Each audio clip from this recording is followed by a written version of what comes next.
MTV news Kannada ವಾಹಿನಿಗೆ ಸ್ವಾಗತ. ಕರ್ನಾಟಕ ರಾಜ್ಯದ ಅತ್ಯಂತ ದೊಡ್ಡ ಇತಿಹಾಸವಿರುವ ಹಳೆಯದಾದ ಸಕ್ಕರೆ ಕಾರ್ಖಾನೆ ಇದೆ ನೋಡ್ರಿ. ನಮ್ಮ ಹೆಮ್ಮೆಯ ಮಲಪ್ರಭಾ ಸಹಕಾರಿ ಸಕ್ಕರೆ ಕಾರ್ಖಾನೆ. ಇದಕ್ಕೆ ರಾಣಿ ಶುಗರ್ಸ್ ಎಂದು ಕರೆಯುತ್ತಾರೆ. ಅಷ್ಟಕ್ಕೂ ಈ ಮಲಪ್ರಭಾ ಸಹಕಾರಿ ಸಕ್ಕರೆ ಕಾರ್ಖಾನೆ ಇರುವುದು ಬೆಳಗಾವಿ ಜಿಲ್ಲೆಯ ಕ್ರಾಂತಿನಾಡು ಕಿತ್ತೂರು ತಾಲೂಕಿನ ರಾಷ್ಟ್ರೀಯ ಹೆದ್ದಾರಿಯಲ್ಲಿ ಬರುವ ಎಂಕೆ ಹುಬ್ಬಳ್ಳಿ ಸಮೀಪದ ಮಲಪ್ರಭಾ ನದಿ ದಂಡೆಯಲ್ಲಿ ಇದೆ. ಆರಂಭದ ವರ್ಷದಲ್ಲಿ ತುಂಬಾ ಸುವರ್ಣ ಯುಗ ಕಂಡಿದ್ದ ಈ ಮಲಪ್ರಭಾ ಸಕ್ಕರೆ ಕಾರ್ಖಾನೆಯು ಇತ್ತೀಚಿನ ವರ್ಷದಲ್ಲಿ ತುಂಬಾ ನಷ್ಟಕ್ಕೆ ಒಳಗಾಗಿ ಸಾಲದ ಸುಳಿಯಲ್ಲಿ ಸಿಲುಕಿದೆ. ಪ್ರಸ್ತುತ 130 ಕೋಟಿಗೂ ಹೆಚ್ಚು ಸಾಲದಲ್ಲಿ ಇದೆ ಎಂದು ಅಂದಾಜಿಸಲಾಗಿದೆ. ಆದರೆ ಸರ್ಕಾರಗಳು ಹಾಗೂ ಜನಪ್ರತಿನಿಧಿಗಳು ಹಾಗೂ ವಿಶೇಷವಾಗಿ ಸಕ್ಕರೆ ಸಚಿವರುಗಳು ಮಾತ್ರ ಈ ಸಕ್ಕರೆ ಕಾರ್ಖಾನೆಯ ಪುನಶ್ಚೇತನಕ್ಕೆ ಕ್ರಮ ಕೈಗೊಳ್ಳಲೇ ಇಲ್ಲ. ಇದರ ಮುಂದುವರಿದ ಭಾಗವಾಗಿ ಕಳೆದ ತಿಂಗಳು ಮಾನ್ಯ ಮುಖ್ಯಮಂತ್ರಿಗಳು ಆದ ಸಿದ್ದರಾಮಯ್ಯ ನೇತೃತ್ವದಲ್ಲಿ ಸಕ್ಕರೆ ಸಚಿವ ಶಿವಾನಂದ ಪಾಟೀಲ್ ಹಾಗೂ ಬೃಹತ್ ಕೈಗಾರಿಕಾ ಸಚಿವ ಎಂ.ಬಿ. ಪಾಟೀಲ್ ಹಾಗೂ ಕಾನೂನು ಸಚಿವ ಎಚ್.ಕೆ. ಪಾಟೀಲ್ರ ಉಪಸ್ಥಿತಿಯಲ್ಲಿ ಬೆಳಗಾವಿ ಜಿಲ್ಲೆಯ ಅಥಣಿಯ ಕೃಷ್ಣ ಸಹಕಾರಿ ಕಾರ್ಖಾನೆಗೆ 192 ಕೋಟಿ, ವಿಜಯಪುರ ಜಿಲ್ಲೆಯ ಬಬಲೇಶ್ವರದ ನಂದಿ ಸಹಕಾರಿ ಕಾರ್ಖಾನೆಗೆ 150 ಕೋಟಿ ಹಾಗೂ ಇಂಡಿಯಾ ಭೀಮಶಂಕರ ಸಹಕಾರಿ ಸಕ್ಕರೆ ಕಾರ್ಖಾನೆಗೆ 130 ಕೋಟಿ ರೂಪಾಯಿಗಳ ಆರ್ಥಿಕ ನೆರವನ್ನ ಸಾಲದ ರೂಪದಲ್ಲಿ ನೀಡುವುದಕ್ಕೆ ಸಭೆ ನಡೆಸಿ ಆರ್ಥಿಕ ಇಲಾಖೆಗೆ ಹಣ ಹೊಂದಿಸುವುದಕ್ಕೆ ಮುಖ್ಯಮಂತ್ರಿಗಳು ನಿರ್ದೇಶನ ನೀಡಿದ್ದಾರೆ. ಆದರೆ ತೀವ್ರ ನಷ್ಟದಲ್ಲಿ ಇರುವ ಕಿತ್ತೂರು ನಾಡ ಕಬ್ಬಿನ ರೈತರೇ ಕಟ್ಟಿ ಬೆಳೆಸಿದ ಮಲಪ್ರಭಾ ಸಹಕಾರಿ ಕಾರ್ಖಾನೆ ಬಗ್ಗೆ ಚರ್ಚೆ ಆಗುವುದಿಲ್ಲ. ಈ ಪರಿಸ್ಥಿತಿಯನ್ನು ನೋಡಿದ್ರೆ ಸಕ್ಕರೆ ಸಚಿವ ಶಿವಾನಂದ ಪಾಟೀಲ್ರಿಗೆ ನಮ್ಮ ಮಲಪ್ರಭಾ ಸಹಕಾರಿ ಕಾರ್ಖಾನೆಯ ಬಗ್ಗೆನ ಉದಾಸೀನತೆ ಅರ್ಥವಾಗಿದೆ. ಆದ್ದರಿಂದ ನಮ್ಮ ನ್ಯೂಸ್ ಸಂಘದ ರಾಜ್ಯ ಉಪಸಂಪಾದಕ ಬಸವರಾಜ್ ಮುಕ್ತವಾಗಿ ಸಮಗ್ರವಾಗಿ ವರದಿ ತಯಾರಿಸಿ ಕರ್ನಾಟಕ ಸರ್ಕಾರದ ಲೋಕೋಪಯೋಗಿ ಇಲಾಖೆ ಸಚಿವರು ಹಾಗೂ ಬೆಳಗಾವಿ ಜಿಲ್ಲಾ ಉಸ್ತುವಾರಿ ಸಚಿವ ಸತೀಶ್ ಜಾರಕಿಹೊಳಿ, ಕಿತ್ತೂರು ಶಾಸಕ ಬಾಬಾ ಸಾಹೇಬ್ ಪಾಟೀಲ್, ಎಂಎಲ್ಸಿ ಚಿನ್ನರಾಜು ಹಟ್ಟಿಹೊಳಿ, ಖಾನಾಪುರ ಶಾಸಕ ವಿಠ್ಠಲ್ ಹಲ್ಗೇಕರ್ ಹಾಗೂ ರೈತ ಮುಖಂಡ ಕೋಡಿಹಳ್ಳಿ ಚಂದ್ರಶೇಖರ್ ಹಾಗೂ ಬಿಜೆಪಿ ಮುಖಂಡರು ಆದ ಬಸನಗೌಡ ಸಿದ್ದರಾಮಯ್ಯವರ ಜೊತೆ ಸಂವಾದ ಮಾಡಿ ಅಭಿಪ್ರಾಯ ಸಂಗ್ರಹ ಮಾಡಿ ವಿಮರ್ಶನಾ ವರದಿ ತಯಾರಿಸಿ ಬೆಳಕು ಚೆಲ್ಲುವ ಕೆಲಸ ಮಾಡಿದ್ದಾರೆ. ಮಾತಾಡ್ತಾ ಇದ್ದೀನಿ ಪತ್ರಕರ್ತರು. ವಿಶೇಷವಾಗಿ ಈಗ ನಾನು ಮಾತಾಡ್ತಕ್ಕಂಥ ವಿಷಯ ಏನಪ್ಪ ಅಂತಂದರೆ, ಒಂದು ರೀತಿ ಸಕ್ಕರೆ ಕಾರ್ಖಾನೆಗೆ ಸಂಬಂಧಿಸಿದಂತೆ ಸಕ್ಕರೆ ಇಲಾಖೆಗೆ, ಕರ್ನಾಟಕ ಸರ್ಕಾರದ ಒಂದು ರೀತಿ ಸಕ್ಕರೆ ಇಲಾಖೆಗೆ ಸಂಬಂಧಿಸಿದಂತೆ ನಾನು ಮಾತಾಡಲಿಕ್ಕೆ ಇಷ್ಟಪಡ್ತೀನಿ. ವಿಶೇಷವಾಗಿ ನಾನು ಮಾತಾಡ್ತಕ್ಕಂಥದ್ದು ಒಂದು ರೀತಿ ಕರ್ನಾಟಕ ರಾಜ್ಯದ ಅತ್ಯಂತ ಪ್ರಮುಖ ಇಲಾಖೆ ಅಂದರೆ ತಪ್ಪಾಗಲಾರ್ದು, ಅದೇ ನಮ್ಮ ಒಂದು ರೀತಿ ಸಕ್ಕರೆ ಇಲಾಖೆ. ಸಕ್ಕರೆ ಇಲಾಖೆಯಲ್ಲಿ ಅತ್ಯಂತ ಒಂದು ರೀತಿ ಸಕ್ಕರೆ ಅಂತಕ್ಕಂಥದ್ದು ಬಂದಾಗ ಉತ್ತರ ಕರ್ನಾಟಕದಲ್ಲಿ ಬೆಳಗಾವಿ ಮತ್ತು ಬಿಜಾಪುರ ಈ ಕಡೆ ಭಾಗದಲ್ಲಿ ಬಹುತೇಕ ಒಂದು ರೀತಿ ಸಕ್ಕರೆಯನ್ನು ಹೆಚ್ಚು ಉತ್ಪನ್ನ ಮಾಡ್ತಾರೆ.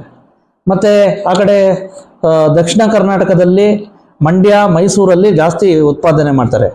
ಈಗ ನಾನು ಕೇಳೋದು ಸಕ್ಕರೆ ಕಾರ್ಖಾನೆಗೆ ಸಂಬಂಧಿಸಿದಂತೆ, ಈಗ ಹಾಲಿ ಮಾನ್ಯ ಸಕ್ಕರೆ ಇಲಾಖೆ ಸಚಿವರು ನಮ್ಮ ಸಹೋದರ ಗ್ರಾಮ ಬಿಜಾಪುರದ ಒಂದು ರೀತಿ ಶಿವಾನಂದ ಪಾಟೀಲ್ ಅವರೇ ಇದ್ದಾರೆ, ಗೌರವಾನ್ವಿತ ಶಿವಾನಂದ ಪಾಟೀಲ್ ಅವರು. ಈಗ ನಾನು ಏನೋ ಮಾತಾಡ್ತವ್ರೆ ಬಸವರಾಜ್ ಅವರು ಅಂತೀರಾ.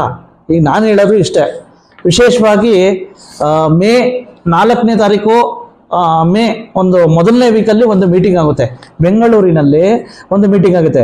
ಮಾನ್ಯ ಮುಖ್ಯಮಂತ್ರಿಗಳಾಗಿರ್ತಕ್ಕಂಥ ಸಿದ್ದರಾಮಯ್ಯ ಅವರ ಒಂದು ನೇತೃತ್ವದಲ್ಲಿ ಕಾನೂನು ಸಚಿವರಾಗಿರ್ತಕ್ಕಂಥ ಎಚ್.ಕೆ. ಪಾಟೀಲ್ ಅವರು, ಮತ್ತು ಸಕ್ಕರೆ ಸಚಿವರಾಗಿರ್ತಕ್ಕಂಥ ಶಿವಾನಂದ ಪಾಟೀಲ್ ಅವರು, ಮತ್ತು ಬೃಹತ್ ಕೈಗಾರಿಕಾ ಸಚಿವರಾಗಿರ್ತಕ್ಕಂಥ ಎಂ.ಬಿ. ಪಾಟೀಲ್ ಅವರು ಉಪಸ್ಥಿತಿಯಲ್ಲಿ, ಮತ್ತು ಸಕ್ಕರೆ ಆಯುಕ್ತರ ಒಂದು ರೀತಿ ಉಪಸ್ಥಿತಿಯಲ್ಲಿ ಒಂದು ಮೀಟಿಂಗ್ ಆಗುತ್ತೆ.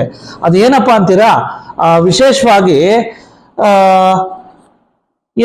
ಕೃಷ್ಣ ಅಂತಕ್ಕಂಥದ್ದು ಸಕ್ಕರೆ ಕಾರ್ಖಾನೆ ಬೆಳಗಾವಿಯ ಒಂದು ರೀತಿ ಆ ಕಡೆ ಅಥಣಿ ಭಾಗದಲ್ಲಿ ಬರುತ್ತೆ, ಅಥಣಿ ಚಿಕ್ಕೋಡಿ ಭಾಗದಲ್ಲಿ ಬರುತ್ತೆ. ಮತ್ತೆ ನಂದಿ ಸಹಕಾರಿ ಸಕ್ಕರೆ ಕಾರ್ಖಾನೆ ಅಂತಕ್ಕಂಥದ್ದು ಒಂದು ರೀತಿ ಬಬಲೇಶ್ವರ ಒಂದು ರೀತಿ ಮತಕ್ಷೇತ್ರದಲ್ಲಿ ಬರುತ್ತೆ. ಮತ್ತೆ ಬಬಲೇಶ್ವರ ಮತಕ್ಷೇತ್ರದಲ್ಲಿ ಬರುತ್ತೆ. ಮತ್ತೆ ಭೀಮಾಶಂಕರ್ ಸಹಕಾರಿ ಸಕ್ಕರೆ ಕಾರ್ಖಾನೆ ಅಂತಕ್ಕಂಥದ್ದು ಇಂಡಿಲಿ ಬರುತ್ತೆ.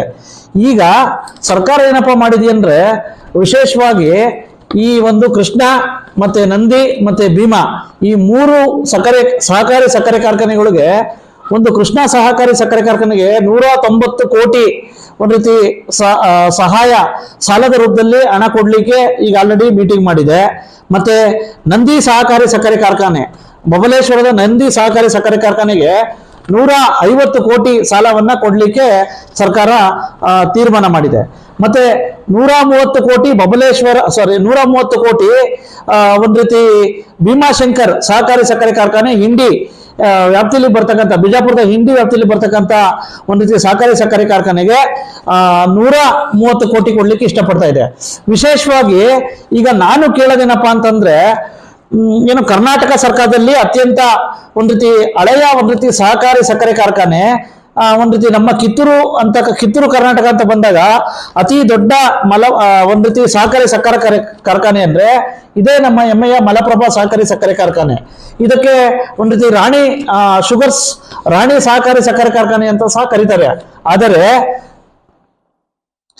ನಾನು ಕಳೆದ ಬಾರಿ ಒಂದ್ ರೀತಿ ಮಾನ್ಯ ಶಿವಾನಂದ ಪಾಟೀಲ್ ಸಾಹೇಬ್ ಅವ್ರಿಗೆ ಸಕ್ಕರೆ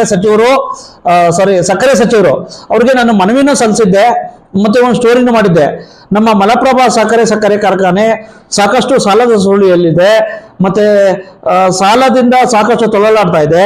ಹಾಗಾಗಿ ಪುನಶ್ಚೇತನಕ್ಕೆ ಸ್ವಲ್ಪ ಸಾಲ ರೂಪದಲ್ಲಿ ಹಣ ಕೊಡಿ ಅಂತ ಹೇಳ್ಬಿಟ್ಟು ನಾನು ಮನವಿ ಮಾಡ್ಕೊಂಡಿದ್ದೆ.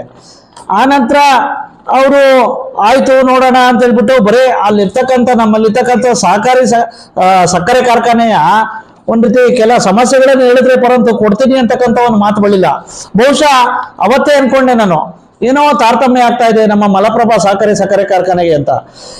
ಮೊನ್ನೆ ಕಳೆದ ತಿಂಗಳು ಮೇ 5ನೇ ತಾರೀಕು ಪತ್ರಿಕೆಯಲ್ಲಿ ಪ್ರಕಟ ಆಗಿರ್ತಕ್ಕಂಥ ಒಂದು ಇದ್ರಲ್ಲಿ ಸಾಕಷ್ಟು ಪತ್ರಿಕೆಯಲ್ಲಿ ಪ್ರಕಟ ಆಗಿರ್ತಕ್ಕಂಥ ಇದ್ರಲ್ಲಿ ಏನು ಪ್ರಕಟಣೆ ಐತಲ್ಲ, ಸಹಕಾರಿ ಸಕ್ಕರೆ ಕಾರ್ಖಾನೆಗಳಾದ ಕೃಷ್ಣ ಸಕ್ಕರೆ ಕಾರ್ಖಾನೆಗೆ 190 ಕೋಟಿ ಕೊಡ್ಲಿಕ್ಕೆ ಮಾನ್ಯ ಸಿದ್ದರಾಮಯ್ಯ ಸಾಹೇಬ್ರು ಒಂದ್ ರೀತಿ ಹಣಕಾಸು ಇಲಾಖೆಗೆ ನಿರ್ದೇಶನ ಮಾಡ್ತಾರೆ.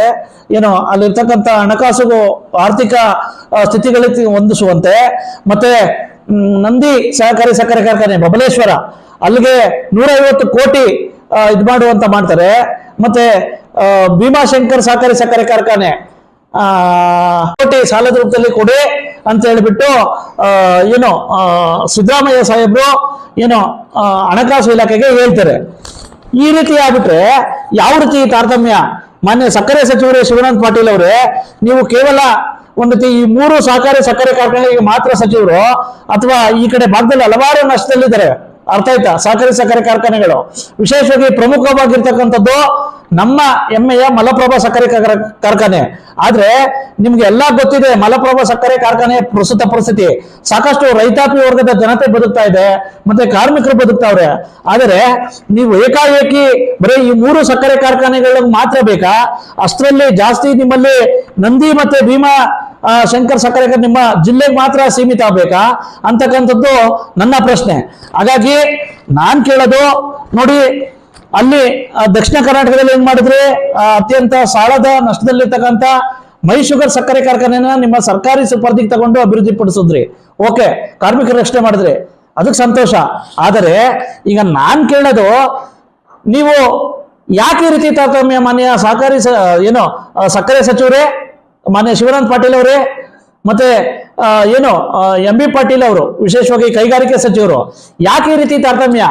ಬರೇ ನೀವು ಸಕ್ಕರೆ ಕಾರ್ಖಾನೆ ಬರೇ ನಂದಿ ಕೃಷ್ಣ ಭೀಮಾಗೆ ಸಾಲ ಕೊಟ್ಬಿಟ್ರೆ ಸಾಲದು ಸ್ವಾಮಿ. ಹಲವಾರು ಒಂದ್ ರೀತಿ ಸಹಕಾರಿ ಸಕ್ಕರೆ ಕಾರ್ಖಾನೆಗಳು ಸಾಲದ ಸುಳಿಯಲ್ಲಿದ್ದಾವೆ, ಸಾಕಷ್ಟು ಇವತ್ತು ಸಹ ನಷ್ಟದಿಂದ ಸಾಕಷ್ಟು ಬಳಲ್ತಾವೆ. ಅದ್ರ ಮೇಲೆ ರೈತಾಪಿ ವರ್ಗದ ಜನ ಬದುಕ್ತಾವ್ರೆ, ಮತ್ತೆ ಕಾರ್ಮಿಕರು ಬದುಕ್ತಾವ್ರೆ. ಬರೀ ಈ 3 ಮಾತ್ರ ಕೊಟ್ರೆ ಸಾಲದು. ನಮ್ಮ ಮಲಪ್ರಭಾ ಸಕ್ಕರೆ ಕಾರ್ಖಾನೆಗೆ ಕೊಡ್ಬೇಕು, ಮತ್ತೆ ಈ ಕಡೆ ಭಾಗದಲ್ಲಿ ಎಲ್ಲಾ ಸಹಕಾರಿ ಸಕ್ಕರೆ ಕಾರ್ಖಾನೆ ಕೊಡ್ಬೇಕು ಅಂತ ಹೇಳ್ಬಿಟ್ಟು ಈ ವರದಿನ ಚೆಲ್ತಾ ಇದ್ದೀನಿ. ಇದ್ರ ಜೊತೆಗೆ ಇದ್ರ ಬಗ್ಗೆ ಮಾನ್ಯ ನಮ್ಮ ಜಿಲ್ಲಾ ಉಸ್ತುವಾರಿ ಸಚಿವರಾಗಿರ್ತಕ್ಕಂಥ ಮಾನ್ಯ ಸತೀಶ್ ಜಾರಕಿಹೊಳಿ ಸಾಹೇಬ್ರಿಗೆ ಕ್ವಶನ್ ಕೇಳಿದೆ. ಅವರು ಕೊಟ್ರೆ ಎಲ್ಲದಕ್ಕೂ ಕೊಡ್ಲಿ ಅಂತ ಮಾತು ಹೇಳಿದ್ದಾರೆ. ಮಾನ್ಯ ಶಾಸಕರು ಸಹ ಪ್ರಯತ್ನ ಮಾಡಿದ್ದಾರೆ, ಲೆಟರ್ ಕೊಟ್ಟಿದ್ದಾರೆ. ನಮ್ಮ ಕಿತ್ತೂರಿನ ಶಾಸಕರು ಮತ್ತೆ ಬೈಲಹೊಂಗಲದ ಶಾಸಕರು ಪ್ರಯತ್ನ ಮಾಡಿದ್ದಾರೆ. ಇಷ್ಟೆಲ್ಲ ಹಾದಿಯಾಗಿಯೂ ಸಹ ನೀವು ಬರೀ ಈ 3 ಸಹಕಾರಿ ಸಕ್ಕರೆ ಕಾರ್ಖಾನೆಗೆ ನೀವು ಓಲೈಕೆ ಮಾಡ್ತಾ ಇರೋದು ನೋಡ್ಬಿಟ್ರೆ ಇಲ್ಲ ಒಂದ್ ಕಡೆ ನಂಗೆ ಸಾಕಷ್ಟು ಸಂಶಯ ವ್ಯಕ್ತ ಆಗ್ತಾ ಇದೆ. ಮಾನ್ಯ ಸಚಿವರೇ, ದಯವಿಟ್ಟು ಈ ರೀತಿ ಮಾಡಕ್ ಹೋಗ್ಬೇಡಿ. ನೀವೆಲ್ಲ ನಷ್ಟದಲ್ಲಿರ್ತಕ್ಕಂಥ ಎಲ್ಲಾ ಸಕ್ಕರೆ ಕಾರ್ಖಾನೆಗಳಿಗೆ ಒಂದೇ ರೀತಿ ನೋಡಿ. ಬರೇ ಕೆಲವು ಸಕ್ಕರೆ ಕಾರ್ಖಾನೆಗಳಿಗೆ ಬೆಣ್ಣೆ ಕೊಟ್ಟು, ಕೆಲವು ಸಕ್ಕರೆ ಕಾರ್ಖಾನೆಗಳಿಗೆ ವಿಶೇಷವಾಗಿ ನಮ್ಮ ಮಲಪ್ರಭಾ ಸಕ್ಕರೆ ಕಾರ್ಖಾನೆಗೆ ಕಣ್ಣಿಗೆ ಒಂದ್ ರೀತಿ ಸುಣ್ಣ ಕೊಡ್ಲಿಕ್ಕೆ ಕೊಟ್ಟಿರ್ತಕ್ಕಂಥ ಮಾನ್ಯ ಸಚಿವರಿಗೆ ದಯವಿಟ್ಟು ನಾನು ಮನೆ ಮಾಡ್ಕೊಳ್ತೇನೆ. ನೀವು ಕೊಡಂಗಿದ್ರೆ ಎಲ್ಲಾ ಸಹಕಾರಿ ಸಕ್ಕರೆ ಕಾರ್ಖಾನೆಗಳು, ನಷ್ಟದಲ್ಲಿರ್ತಕ್ಕಂಥ ಎಲ್ಲಾ ಸಹಕಾರಿ ಸಕ್ಕರೆ ಕಾರ್ಖಾನೆಗಳಿಗೆ, ವಿಶೇಷವಾಗಿ ನಮ್ಮ ಮಲಪ್ರಭಾ ಸಕ್ಕರೆ ಕಾರ್ಖಾನೆಗಳಿಗೆ ಕೊಡಬೇಕು. ಅದ್ ಬಿಟ್ಟು ನೀವು ಬರೀ 3 ಸಕ್ಕರೆ ಕಾರ್ಖಾನೆ ಕೊಟ್ಟರೆ ನಾವಂತೂ ಇದಕ್ಕೆ ಅಬ್ಜೆಕ್ಷನ್ ಹಾಕ್ತೀವಿ ಅಂತ ಹೇಳ್ಬಿಟ್ಟು ದಯವಿಟ್ಟು ನಮ್ಮ ಮಲಪ್ರಭಾ ಸಕ್ಕರೆ ಕಾರ್ಖಾನೆಯ ಇನ್ಮೇಲಾದ್ರೂ ಸಹ ರೈತರು, ರೈತಾಪಿ ಮುಖಂಡರುಗಳು ಮತ್ತೆ ಹಲವಾರು ಕಾರ್ಮಿಕರು ಎಚ್ಚೆತ್ಕೋಬೇಕು. ಈ ರೀತಿ ನೋಡಿ ತಾರತಮ್ಯ, ಎಲ್ಲಿ ತಾರತಮ್ಯ ಆಗ್ತಾ ಇದೆ, ಇಲ್ಲಿ ತಾರತಮ್ಯ ಆಗ್ತಾ ಇದೆ. ಏನ್ ಮಾಡ್ತಾ ಇದ್ದಾರೆ? ಬರೀ ನಮ್ಮ ಕಿತ್ತೂರಿನ ಶಾಸಕರು ಮಾಡಿದ್ರೆ ಸಾಲದು, ಇಲ್ಲಿರ್ತಕ್ಕಂಥ ಎಲ್ಲಾ ಈ ಕಡೆ ಭಾಗದ ಜನಪ್ರತಿನಿಧಿಗಳು ಯಾರು ಮಲಪ್ರಭಾ ಸಕ್ಕರೆ ಕಾರ್ಖಾನೆಯಲ್ಲಿರ್ತಕ್ಕಂಥ ಋಣದಲ್ಲಿರ್ತಾರೋ, ವಿಶೇಷವಾಗಿ ಅದರಿಂದ ಬೆಳೆದಿರೋ ಅವರೆಲ್ಲರೂ ಸಹ ದಯವಿಟ್ಟು ಈ ಒಂದು ತಾರತಮ್ಯಕ್ಕೆ ದಯವಿಟ್ಟು ವಿರೋಧ ಮಾಡಬೇಕು. ನಮ್ಮ ಮಲಪ್ರಭಾ ಸಕ್ಕರೆ ಕಾರ್ಖಾನೆಗೆ ಒಂದ್ ರೀತಿ ಅನುದಾನ ಕೊಡ್ಲಿಕ್ಕೆ ಸರ್ಕಾರದ ಮೇಲೆ ಒತ್ತಡ ಇರಬೇಕು ಅಂತ ಹೇಳ್ಬಿಟ್ಟು ಸರ್, ಇತ್ತೀಚೆಗೆ ಒಂದು ಮೀಟಿಂಗ್ ಆಗಿದೆ ಸರ್. ಬರೀ ಬಿಜಾಪುರದ ಹಿರೇನಂದಿ ಮತ್ತೆ ಭೀಮಾಶಂಕರ್ಗೆ ಶುಗರ್ ಫ್ಯಾಕ್ಟರಿಗಳಿಗೆ ವಿಶೇಷ ಅನುದಾನ ಬೇಕು ಅಂತ ಹೇಳ್ಬಿಟ್ಟು ಒಂದು ಇದು ಮಾಡಿದ್ದಾರೆ ಸರ್. ನಮ್ಮ ಬೆಳಗಾವಿಯಲ್ಲಿ ಸಾಕಷ್ಟು ಮಲಪ್ರಭಾ ಸಕ್ಕರೆ ಕಾರ್ಖಾನೆ ಕೊಡ್ಬೇಕಾದ್ರೆ ಎಲ್ಲರೂ ಕೊಡ್ತಾರೆ, ಒಬ್ಬರೇ ಕೊಡಲ್ಲ. ಅಲ್ಲ, ಬರೀ ಬಿಜಾಪುರ ಮಾತ್ರ ಇಲ್ಲ, ದೊಡ್ಡ ಕೊಡ್ತಾರೆ, ಎಲ್ಲರೂ ಕೊಡುವಂತ ಪ್ರಯತ್ನ ಮಾಡ್ತಾರೆ ಸರ್. ಇತ್ತೀಚೆಗೆ ಒಂದು ಮೀಟಿಂಗ್ ಆಗಿದೆ ಸರ್. ಬರೀ ಬಿಜಾಪುರದ ಹಿರೇನಂದಿ ಮತ್ತೆ ಭೀಮಾಶಂಕರ್ಗೆ ಶುಗರ್ ಫ್ಯಾಕ್ಟರಿಗಳಿಗೆ ವಿಶೇಷ ಅನುದಾನ ಬೇಕು ಅಂತ ಹೇಳ್ಬಿಟ್ಟು ಒಂದು ಇದು ಮಾಡಿದ್ದಾರೆ ಸರ್. ನಮ್ಮ ಬೆಳಗಾವಿಯಲ್ಲಿ ಸಾಕಷ್ಟು ಮಲಪ್ರಭಾ ಸಕ್ಕರೆ ಕಾರ್ಖಾನೆ ಕೊಡ್ಬೇಕಾದ್ರೆ ಎಲ್ಲರೂ ಕೊಡ್ತಾರೆ, ಒಬ್ಬರೇ ಕೊಡಲ್ಲ. ಅಲ್ಲ, ಬರೀ ಬಿಜಾಪುರ ಮಾತ್ರ ಇಲ್ಲ, ದೊಡ್ಡ ಕೊಡ್ತಾರೆ, ಎಲ್ಲರೂ ಕೊಡುವಂತ ಪ್ರಯತ್ನ ಮಾಡ್ತಾರೆ. ಈಗ 20 ದಿವಸಗಳ ಹಿಂದೆ ಒಂದು ಮೀಟಿಂಗ್ ಆಗಿದೆ ಸರ್. ಸಕ್ಕರೆ ಸಚಿವರು ಮತ್ತು MB ಪಾಟೀಲ್ ಅವರು CM ಎದುರುಗಡೆ ಮೀಟಿಂಗ್ ಮಾಡಿದ್ದಾರೆ. ಬರೀ ಬಿಜಾಪುರ ಜಿಲ್ಲೆಗೆ ಮಾತ್ರ ಒಂದು ರೀತಿ ಸಕ್ಕರೆ ಕಾರ್ಖಾನೆಗೆ ಪರಿಹಾರ ಬೇಕು ಮತ್ತು ಪುನಶ್ಚೇತನಕ್ಕೆ ಅಂತ ಹೇಳ್ಬಿಟ್ಟು ಅವರು ಮೀಟಿಂಗ್ ಮಾಡಿದ್ದಾರೆ. ಯಾಕೆ ಸರ್, ಬೆಳಗಾವಿಯಲ್ಲೂ ಸಾಕಷ್ಟು ಇದಾವೆ, ಮಲಪ್ರಭಾ ಇದೆ, ತಾವು ಕ್ಷೇತ್ರದ ಇದು ವಿಶೇಷವಾಗಿ ತಾವೇನಾದ್ರು ಪ್ರಶ್ನೆ ಕೇಳಿದ್ರೆ ವಿಶೇಷವಾಗಿ ಒತ್ತಡ ಏರ್ತೀರಾ? ನೀ ಇವತ್ತು ಕೇಳಿದಿ, ನಾ ಹೋಗಿ ಕೊಟ್ಟು ಬಂದನು. ಹಾಂ ಸರ್, ಕೊಟ್ಟು ಬಂದನು. ಅಲ್ಲ, ಅವ್ರು ಮಾತ್ರ ಬಿಜಾಪುರ ಮಾತ್ರ ನೋಡಿ, ನಮ್ಮ ಫ್ಯಾಕ್ಟ್ರಿ ಡೈರೆಕ್ಟರ್ಸ್ MDs ಎಲ್ಲ ಕರ್ಕೊಂಡ್ ಬಂದು ಹೋಗಿ ನಾನು ಹೋಗಿ ಕೊಟ್ಟ ಬಂದನು. ಹಾಂ ಸರ್, ಕೊಡೋದಿದ್ರೆ ನಮಗೂ ಕೊಡ್ರಿ, ಇಲ್ಲದ್ರೆ ಯಾವೂ ಕೊಡಬೇಡ್ರಿ ಅಂತ ಐತೆ. ಅಷ್ಟು ಐತೆ ನನಗೆ ಕಾಮನ್ ಸೆನ್ಸ್. ಹಾಂ ಸರ್, ಕೊಟ್ಟು ಬಂದೇನ. ನಮ್ಮ ಫ್ಯಾಕ್ಟ್ರಿ ಕೊಟ್ರಿ ಅಂದೇನಿ. ನಮ್ದು ಫ್ಯಾಕ್ಟ್ರಿ ಐತಿ, ಕಮ್ಮಿ ಸಾಲ ಇರುವಂಥ ಫ್ಯಾಕ್ಟ್ರಿ ನಮ್ಮದು. ಹಳ್ಳಿದಿರ್ಬೋದು, ಹೋಯ್ತು ಸಾಲ ಮಾಡಿಲ್ಲ ನಾವೇನು. ಸಕ್ಕರೆ ಸಚಿವರಿಗೆ ಯಾಕೆ ಸರ್ ಬರೀ ಬಿಜಾಪುರ ಮೇಲೆ ಮಾತ್ರ ವ್ಯಾಮೋಹ ಯಾಕೆ ಸರ್ ನಮಗೆ? ತೂತು ಸಕ್ಕರೆ ಸಚಿವ್ರದ್ದು ಇರಲಿ, ಅವ್ರ ಜಿಲ್ಲೆದ ಐತಿ, ಅವ್ರು ಮಾಡ್ತಾರೆ ತಗೊಂಡು ನಾವು as a representative for the sugar industry ನಮಗೂ ಕೊಡ್ರಿ ಅಂತ ಕೇಳಿದ್ವಿ. ನಾನು ಕೂಡ ಹೋಗಿ ಕೊಟ್ಟು, along with all directors and MD ನಾವು ಹೋಗಿ ಕೊಟ್ಟು. ಮೊನ್ನೆ ಒಂದು ಮೀಟಿಂಗ್ ಆಗುತ್ತೆ ಸರ್ ಬೆಂಗಳೂರಲ್ಲಿ, ಮೊನ್ನೆ ಸಿದ್ದರಾಮಯ್ಯ ಸಾಹೇಬ್ರ ಜೊತೆ. ಬಿಜಾಪುರದ ಇಬ್ರು ಪ್ರಭಾವಿ ಸಚಿವರು, ಒಬ್ರು ಸಕ್ಕರೆ ಸಚಿವರು ಮತ್ತೆ ಬೃಹತ್ ಕೈಗಾರಿಕಾ ಸಚಿವರು MB ಪಾಟೀಲ್ ಅವರು ಬಿಜಾಪುರದ ಸಕ್ಕರೆ ಕಾರ್ಖಾನೆಗಳಿಗೆ ಒಂದ್ ರೀತಿ ಪುನಶ್ಚೇತನಕ್ಕೆ ಮಾತ್ರ ಅನುದಾನ ಕೇಳ್ತಾರೆ ಸರ್, ಆ ಕಡೆ ಭೀಮಾಶಂಕರು ಇದಕ್ಕೆಲ್ಲ. ಆದರೆ ಬೆಳಗಾವಿ ಜಿಲ್ಲೆಯಲ್ಲಿ ಒಂದ್ ರೀತಿ ಸಾಕಷ್ಟು ಒಂದ್ ರೀತಿ ನಾಶ ಆಗ್ತಾ ಇದೆ, ಸಾಲದ ಸುಳಿಯಲ್ಲಿ ಸಿಲುಕಿದೆ ಸರ್ ಮಲಪ್ರಭಾ ಸಕ್ಕರೆ ಕಾರ್ಖಾನೆ. ಯಾಕೆ ಸರ್ ಸಕ್ಕರೆ ಸಚಿವರು ಎಲ್ಲೆಲ್ಲಿ ನಾಶ ಆಗ್ತಾವ ಅವಕ್ಕೆಲ್ಲ ಧ್ವನಿ ಎತ್ತಬೇಕು? ಬರೀ ಬಿಜಾಪುರ ಮಾತ್ರ ಸೀಮಿತ, ಬಿಜಾಪುರ ಮಾತ್ರ ಬೇಕು ಅವ್ರಿಗೆ? ನೋಡಿ, ರಾಜಕಾರಣ ಅಂದರೆ ಸೀಮಿತ. ಅವರಿಗೆ ಆತ ವೈಯಕ್ತಿಕ ರಾಜಕಾರಣ ಬಹಳ ಮುಖ್ಯ. ಅವನ ಕ್ಷೇತ್ರ, ವೋಟರ್ಸು ಇಂಪಾರ್ಟೆಂಟ್. ಯಾವ ಥರ ಅವ್ರನ್ನ ನಂಬಿಸ್ಬೇಕು, ಯಾವ ಥರ ಪ್ರಚಾರ ಮಾಡಬೇಕು, ಯಾವುದನ್ನು ಕೇಳಬೇಕು, ಯಾವುದನ್ನು ಕೇಳಬಾರ್ದು, ಸೀಮಿತ ಆಗಿಬಿಟ್ಟಿದ್ದಾರೆ. ಈಗ ಹಿಂದೆ ಒಬ್ಬ ರಾಜ್ಯದ ರಾಜಕಾರಣಿ ಆಗಿದ್ದರೆ ಆತನಿಗೆ ಇಡೀ ನಾಡೆಲ್ಲ ಒಂದೇ ದೃಷ್ಟಿಯಲ್ಲಿ ನೋಡೋರು. ನನ್ನ ಕ್ಷೇತ್ರ ಬೇರೆ, ಮತ್ತೊಂದು ಕ್ಷೇತ್ರ ಬೇರೆ ಅಂತೇಳಿ ನೋಡ್ತಾ ಇರಲಿಲ್ಲ. ಉದಾಹರಣೆಗೆ ನಾನು ಕೆಂಗಲ್ ಹನುಮಂತಯ್ಯನವ್ರನ್ನಲ್ಲಿ ನೋಡಿದೆ. ಅವರು ಯಾವುದೋ ಒಂದು ಸಂದರ್ಭದಲ್ಲಿ ಯಾವುದೋ ಒಂದು ರೈಲ್ವೆ ಬ್ರಿಡ್ಜ್ ಹತ್ರ ಬರ್ತಾರೆ ಅರಸೀಕೆರೆನಲ್ಲಿ. ಸುಮಾರು ಅಲ್ಲಿ ಅವ್ರಿಗೆ 3/4 ಗಂಟೆ ಗೇಟ್ ಓಪನ್ ಆಗೋದಿಲ್ಲ. ಕೇಂದ್ರದ ರೈಲ್ವೆ ಸಚಿವರು ಇರ್ತಾರೆ. ಅವ್ರಿಗೆ ಗೊತ್ತಾಯ್ತು, ಓಹೋ ಇನ್ನು ನನಗೆ ಹಿಂಗಾದ್ಮೇಲೆ ಪ್ರತಿ ದಿವಸ ನಾಗರಿಕರು ಈ ತೊಂದರೆ ಅನುಭವಿಸ್ತಾರೆ ಹೆಂಗೆ. ಆ ಕೂಡ್ಲೇನೆ ಅವರು ನೆಕ್ಸ್ಟ್ ಬಜೆಟಲ್ಲಿ ಸೇರಿಸಿ ಅಲ್ಲಿ ಅಂಡರ್ ಬ್ರಿಡ್ಜ್ನ ಕಾಮಗಾರಿಯನ್ನು ಶುರು ಮಾಡಿಸ್ತಾರೆ. ಹೀಗೆ ನನ್ನದು, ನನ್ನ ಕ್ಷೇತ್ರ, ನನಗೆ, ನನ್ನ ಕುಟುಂಬ, ನಾನು ಇನ್ನು ಮುಖ್ಯಮಂತ್ರಿ ಆಗಬೇಕು, ಆ ಅಧಿಕಾರ ಬೇಕು, ಈ ಒಂದು 3ನೇ ದರ್ಜೆ ರಾಜಕಾರಣದಿಂದ ಈಗ ಯಾರೂ ದೂರ ಇಲ್ಲ. ಎಲ್ಲರೂ ಅದರ ಸುತ್ತನೇ ಇದ್ದಾರೆ. ಪವರ್ ಪಾಲಿಟಿಕ್ಸ್ ಅಷ್ಟೇ ಮುಖ್ಯ. ಹಾಗಾಗಿ ಯಾವ ಸಿದ್ಧಾಂತ, ಯಾವುದು ಬೆಳಗಾವಿ ಕಷ್ಟಗಳು ಅಥವಾ ಮೈಸೂರು ಕಷ್ಟಗಳು ಅಥವಾ ಇನ್ಯಾವುದು ರೈತರ ಕಷ್ಟ, ರೈತರ ಸಮಸ್ಯೆ ಮುಳುಗೋಗ್ತಾ ಇದೆ ಅಂತ ಯಾರಿಗೂ ಅದ್ರ ಬಗ್ಗೆ ಚಿಂತನೆ ಇಲ್ಲ. ಅಲ್ಲ ಸರ್, ತಾವು ಸಹ ಮಲಪ್ರಭಾ ಸಕ್ಕರೆ ಕಾರ್ಖಾನೆಯ ಒಂದ್ ರೀತಿ ಹೋರಾಟದಲ್ಲಿ ಭಾಗಿಯಾಗಿದ್ದಾರೋ ಅಲ್ಲಿರೋ ವಸ್ತುಸ್ಥಿತಿ ಗೊತ್ತಿದೆ. ಯಾಕೆ ಸರ್ ಈ ರೀತಿ ಇದಾಗ್ಬಿಟ್ರಿ, ಈ ರೀತಿ ಧೋರಣೆ ಆಗ್ಬಿಟ್ರಿ? ಯಾವ ರೀತಿ sir? ನೋಡಿ, ರೈತರು ಬದುಕೋದು ಯಾವ ರೀತಿ ಸರ್? ಮಲಪ್ರಭಾ ಇರ್ಬೋದು, ಮಂಡ್ಯ ಸಕ್ಕರೆ ಕಾರ್ಖಾನೆ, ಇವೆಲ್ಲವೂ ಕೂಡ ಮೂಲತಃ ಕರ್ನಾಟಕದಲ್ಲಿ ಪ್ರಾರಂಭದಲ್ಲಿ ಆದಂಥ ಸಕ್ಕರೆ ಸಂಸ್ಥೆಗಳು, ಸಹಕಾರಿ ಸಂಸ್ಥೆಗಳು. ಅದರ ಮಂಡ್ಯದ್ದು ಸರ್ಕಾರದ ಇದರಲ್ಲೇ ಬಂದಿದೆ.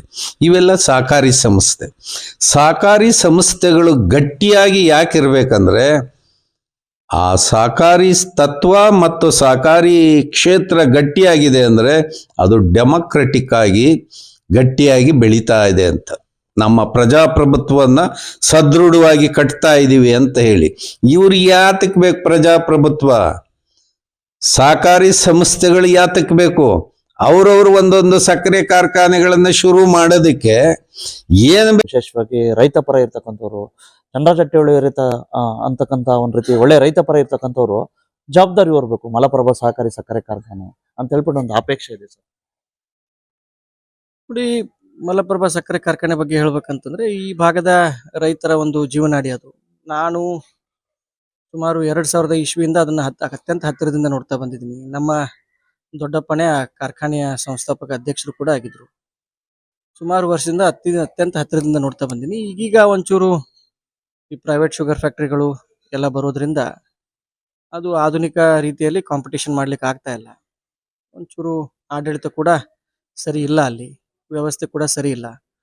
ಆದರೆ ಕೆಲವೊಂದು ವಿಚಾರಗಳನ್ನ ಮನದಲ್ಲಿ ಇಟ್ಕೊಂಡು, ಯಾಕಪ್ಪ ಅಂತಂದ್ರೆ ಕಿತ್ತೂರು ಶಾಸಕರು ಅದಕ್ಕೆ ಬರ್ತಾರೆ, ನಮ್ಮ ಬೈಲೊಂಗಲ್ ಶಾಸಕರ ಅಭಿಪ್ರಾಯ ಕೂಡ ತೆಗೆದುಕೊಳ್ಬೇಕಾಗತ್ತೆ.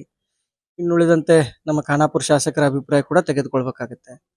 ವಿಶೇಷವಾಗಿ ಎಲ್ಲರ ಅಭಿಪ್ರಾಯ ತೆಗೆದುಕೊಂಡು, ಮತ್ತು ವಿಶೇಷವಾಗಿ ಅಲ್ಲಿ ಕಾರ್ಮಿಕರು ಇನ್ನು ಕಾರ್ಖಾನೆಯಲ್ಲಿ ಕೆಲಸ ಮಾಡ್ತಾ ಇದ್ದಾರೆ, ಕಾರ್ಮಿಕ ಸಂಘಟನೆ ಇದೆ, ಕಾರ್ಮಿಕರು ಇರ್ಬೋದು, ಮತ್ತು ವಿಶೇಷವಾಗಿ ಆ ಅಕ್ಕಪಕ್ಕದ ರೈತರು ಏನಲ್ಲಿ ಕಬ್ಬು ಹಚ್ತಾರೆ ಅವರೆಲ್ಲ ಅಭಿಪ್ರಾಯ ತೆಗೆದುಕೊಂಡು ಮುಂಬರುವಂಥ ದಿನದಲ್ಲಿ ಆ ಕಾರ್ಖಾನೆಯ ಉಳಿವಿಗಾಗಿ ಮತ್ತೆ ರೈತರ ಒಳಿತಿಗಾಗಿ ಒಂದು ಒಳ್ಳೆಯ ನಿರ್ಣಯವನ್ನು ತೆಗೆದುಕೊಳ್ಬೇಕಂತಿದೆ.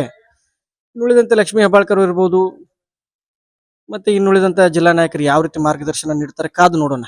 ಚುನಾವಣೆ ಬರ್ತಾ ಇದೆ, ತಾವೇನಾದ್ರು ಒಂದು ಪ್ಯಾನಲ್ ಏನಾದ್ರು ಮಾಡ್ತೀರಾ ಅಂತ? ಏನಾದ್ರು ಅಲ್ಲ, ಅದೇ ರೈತರು ಮುಂದೆ ಬರಬೇಕು, ಕಾರ್ಮಿಕರು ಮುಂದೆ ಬರಬೇಕು. ಮುಂದೆ ಬಂದು ಅವ್ರೇನಾದ್ರೂ ಅಪೇಕ್ಷೆ ಪಟ್ರೆ, ಮತ್ತೆ ವಿಶೇಷವಾಗಿ ನಾನು ಈಗಾಗಲೇ ಹೇಳ್ದಂಗೆ 3-4 ಶಾಸಕರು ಆ ಕಾರ್ಖಾನೆ ವ್ಯಾಪ್ತಿಗೆ ಬರ್ತಾರೆ. ಅವರೆಲ್ಲರೂ ಒಂದು ವಿಚಾರ ಮಾಡಿಬಿಟ್ಟು ಕಾರ್ಖಾನೆ ಒಳಿತಿಗಾಗಿ ಮತ್ತು ರೈತರ ಹಿತಕ್ಕಾಗಿ ಏನಾದರೂ ಒಂದು ಪ್ಯಾನೆಲ್ ಮಾಡಿ ಮತ್ತು ಕಾರ್ಖಾನೆಯನ್ನು ಉಳಿಸೋಣ ಅಂತ ಏನಾದರೂ ಅಭಿಪ್ರಾಯ ಪಟ್ಟಿದ್ದೆ ಅದಲ್ಲಿ ವಿಚಾರ ಮಾಡೋಣ. ಬಟ್ ನನ್ನ ಅಭಿಪ್ರಾಯ ಎಲ್ಲರೂ ಜೊತೆಗೂಡಿ ಚರ್ಚೆ ಮಾಡಬೇಕು. ಮತ್ತು ಎಲ್ಲರೂ ನನ್ನ ಒಬ್ಬನ ಡಿಸಿಷನಿಂದ ಆಗೋದಿಲ್ಲ ಅಥವಾ ಒಬ್ಬರ ಅಭಿಪ್ರಾಯದಿಂದ ಆಗೋದಿಲ್ಲ. ಎಲ್ಲರೂ ಮುಂದೆ ಬಂದು ಚರ್ಚೆ ಮಾಡಿ ಕಾರ್ಖಾನೆ ಒಳಿತಿಗಾಗಿ ಹೇಳಿದ್ದೆ ಆದಲ್ಲಿ ಪ್ಯಾನೆಲ್ ಮಾಡೋಣ. ಯಾಕೆ ರಾಜೀನಾಮೆ ಕೊಟ್ಟಿದ್ರಿ? ನೀವು ಯಾರು ಅಪೋಸ್ ಮಾಡಿಲ್ಲ ನಿಮ್ಗೆ. ಈಗ ಸದ್ಯ ಹೋಗ್ರಿ ಮಾಡ್ರಿ, ನಾ ಸಪೋರ್ಟ್ ಮಾಡ್ತೇವೆ. ರೊಕ್ಕ ನಾವು ಸೊಸೈಟಿದಿಂದ ಕೊಡ್ತೇವೆ, ನೀವು ಚೇರ್ಮನ್ ಆಗ್ಲಿ ಮಾಡ್ರಿ, ಏನ್ ಪ್ರಾಬ್ಲಮ್? ರೈತ ಮಂದಿಗೆ ನೀವು ಚಲೋ ಕೆಲಸ ಮಾಡ್ತಾರಲ್ಲ, ಹೋಗ್ರಿ ಅಲ್ಲೇ ಡ್ಯೂಟಿ ಮಾಡ್ರಿ. ಅವರು ಚಲೋ ಎಂಬಡಿ ತಗೊಂಡ್ ಬಂದಿದ್ರಿ, ನೀವು ಚೇರ್ಮನ್ ಆಗ್ಲಿ, ನಾ ಬೆಂಬಲ ಕೊಡ್ತೇವೆ. ಏನ್ ಪ್ರಾಬ್ಲಮ್ ಇದೆ? ಯಾರಿಗೆ ಒಂದ ಹಂಗ ಹಿಂಗ ಮಾತಾಡಿ ಹೋಗಿದ್ರೆ ಏನಿದೆ? ಅವ್ರಿಗೆ ಏನ ಅಪೋಸ್ ನಾ ಮಾಡಿಲ್ಲ. ಈಗ ಸದ್ಯ ಇವರು ಚೇರ್ಮನ್ ಆಗಿದ್ರೆ ನಾ ಸಪೋರ್ಟ್ ಮಾಡ್ತೀವಿ. ಏನ್ ಪ್ರಾಬ್ಲಮ್ ನಮ್ಗೆ? ಅಲ್ಲ, ಕಾಂಪಿಟೇಟರ್ ಅಂತಲ್ಲ ಸರ್ ನೀವು? ಇಲ್ಲ, ನಮ್ಗ ಯಾರು ಕಂಪ್ಯೂಟರ್ ಇಲ್ಲ. ಈಗ ಸದ್ಯ ಯಾರು ಕಂಪ್ಯೂಟರ್ ಇಲ್ಲ. ರೈತ ಬಗ್ಗೆ ಇವರು ಚಲೋ ಮಾಡ್ತೇವಂತ ಹೇಳಿದಿಲ್ಲ ನಿಮ್ ಕಡೆ. ಈಗ ಚೇರ್ಮನ್ ಆಗ್ಲಿ, ನಾ ಕೊಡ್ತೇವ, ಮಾಡ್ರಿ, ಏನ್ ಪ್ರಾಬ್ಲಮ್ ಇದೆ? ಈ ಫ್ಯಾಕ್ಟ್ರಿ ಬಂದ್ ಆಗಬಾರದು ನಮ್ದ ಈಸ್ ರೈತ ಮಂದಿ ಫ್ಯಾಕ್ಟ್ರಿ, ರೈತದಿಂದ ನಡ್ಸಾಕ್ ಬೇಕು. ನೀವು ರೈತ ಅದಾರಿ, ನೀವು ಹರಿಸ್ ಬಂದ ಮೇಲೆ ಮತ್ ನೀವು ರಾಜೀನಾಮಾ ಕೊಟ್ಟಿದ್ರಿ, ಯಾಕೆ ಕೊಟ್ಟಿದ್ರಿ ಗೊತ್ತೇ ಇಲ್ಲ. ಅವರು ಪೈಲಾ ಪ್ರೈವೇಟ್ ಎಂಬಡಿ ಮಾಡಿದ್ದು ಕೆಲಸ ಮಾಡಿದ್ದು ಇವ್ರ ಕಡೆಯಿಂದ. ಈಗ ಯಾಕೆ ಇವ್ರಿಗೆ ಪ್ರೈವೇಟ್ ಎಂಬಡಿ ಬೇಡ ಪ್ರಶ್ನೆ ಅದಲ್ಲ. ಅವ್ರು ಚೇರ್ಮನ್ ಆಗಿದ್ಮೇಲೆ ಯಾರು ಗೌರ್ಮೆಂಟ್ ಎಂಬಡಿ ಇತ್ತು, ಮತ್ತ ಈಗ ಯಾಕ ಅವ್ರಿಗೆ ಯಾರು ಗೊತ್ತಾ ಇಲ್ಲ ಇದು? ಕಿತ್ತೂರು ರಾಣಿ ಚೆನ್ನಮ್ಮ ಸಂಗೊಳ್ಳಿ ರಾಯಣ್ಣನ ಕ್ಷೇತ್ರದಲ್ಲಿರುವಂಥ ಮಲಪ್ರಭಾ ಸಹಕಾರಿ ಸಕ್ಕರೆ ಕಾರ್ಖಾನೆಗೆ ಅನುದಾನವನ್ನು ನಮ್ಮ ನಾಡಿನ ರಾಜ್ಯದ ಮುಖ್ಯಮಂತ್ರಿ ಅವರು ಬಿಡುಗಡೆ ಮಾಡಬೇಕು.